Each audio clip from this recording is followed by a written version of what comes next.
What's going on, guys? Ryan O'Toole back here again, giving you guys another movie review. I got a new movie review today for an animated film, and that is Abominable, the newest animated film from DreamWorks. If you guys are new here, feel free to click that subscribe button and that bell notification icon for more reviews, reactions, rankings, and more movie content. Abominable tells the story of a young girl named Yi who discovers a Yeti on the top of her house because the cops and the CIA are chasing after this Yeti because it's in the city.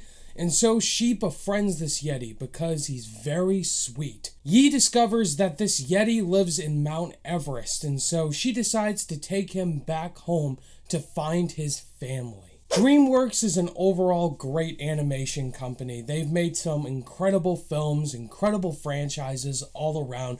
They really bring the whole family together and can have a really great fun adventure film that the whole family can enjoy. From the trailers of this movie, I really didn't know anything about it at all.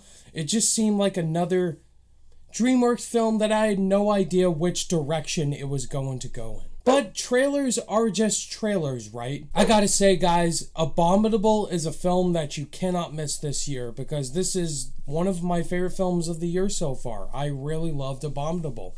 This is a really sweet, charming film.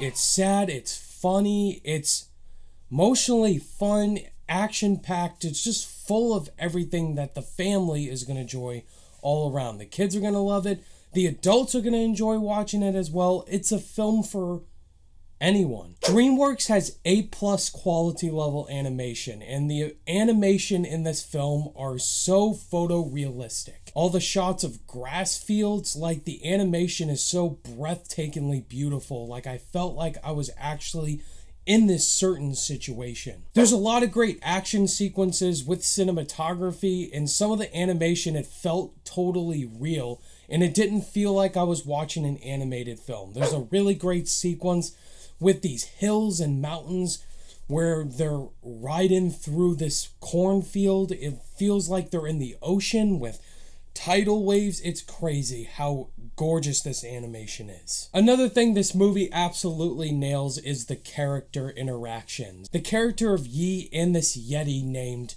Everest, their relationship is so sweet and so caring. Now, I will admit that this movie does borrow elements from The Iron Giant and Missing Link as well, but the film has a really heartwarming relationship in it between Yi and this Yeti. It gets you invested in what they're doing, and the character interactions are so good that I really enjoyed and loved their relationship. And the Yeti is so adorable. I also gotta say the score to this movie is really heartwarming. I gotta shout out Rupert Gregson-Williams, who did the score for Wonder Woman and Aquaman. Like, this score is really beautiful. Yi is a passionate violin player, and she loves to play the violin. And the way Rupert Gregson-Williams combines the score as well as the violin playing is some of the more beautiful scenes of the year, because of how gorgeous the scenery looks and how the music is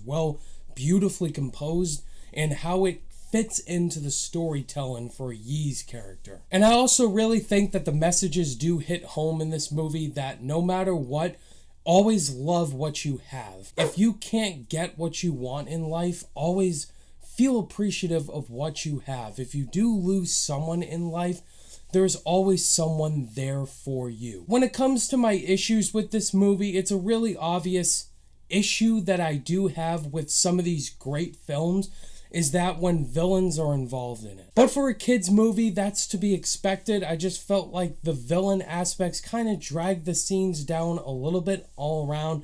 There is something that happens that has been done in movies before with the villains, but I just felt like they dragged certain scenes down. I think another issue I did have, I wanted a little more of how the Yeti got in this situation. It opens up and it just goes right to the story.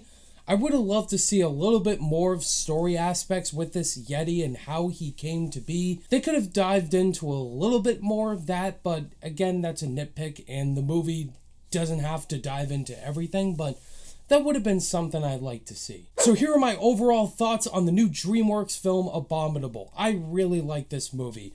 It was emotionally heartfelt, it's a lot of fun, it's a family film that the whole family can go see, and definitely bring some tissues just in case, because you might get some tears in the film. I almost did, but I stuck it out in there.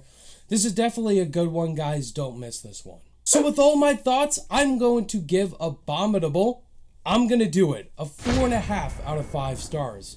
I really like this movie. Go see it. So that was my review for Abominable. Have you guys seen the new DreamWorks film Abominable? I'm sure you're going to now after watching my review.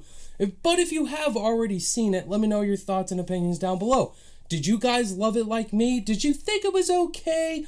Or did you absolutely hate it and you disagree with me? Thank you guys as always for watching this review. All my social media links are in the description below. And I'll see you guys in the next video. Bye.